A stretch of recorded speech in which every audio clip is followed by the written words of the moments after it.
Donc en fait, la nana est venue pour OK. une réduction mammaire et je lui trouve un cancer du sein. Ma réduction mammaire, donc une patiente qui vient pour une poitrine trop volumineuse, elle est hyper gênée dans son quotidien et cetera. Donc on décide de faire une réduction mammaire, donc c'est réduire la taille de la poitrine, on remonte la poitrine, on la réduit pour pouvoir faire du sport, pour plus avoir mal au dos, pour se sentir bien. Je reçois, l'analyse, de ce qu'on a retiré. En gros, quand tu fais une réduction mammaire, tu enlèves de la glande, de la graisse et de la peau, tu l'envoies en OK. analyse, obligatoire, systématique. Justement pour l'exemple que je vais te dire, c'est Ah ouais, qu'en analysant, eh ben, on a trouvé un cancer du sein. Donc en fait, la nana est venue pour OK. une réduction mammaire et je lui trouve un cancer du sein.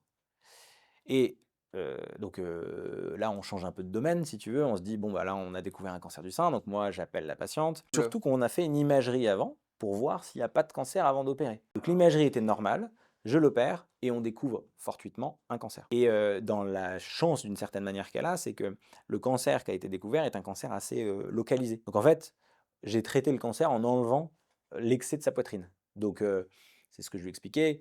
Je pense qu'il faut voir le verre à moitié plein en se Ouais. disant, en fait, vous avez eu le meilleur choix de votre vie de vouloir faire retirer votre poitrine, parce qu'en plus, vous avez en fait, le destin fait que on a retiré un cancer alors que vous vouliez simplement réduire votre poitrine.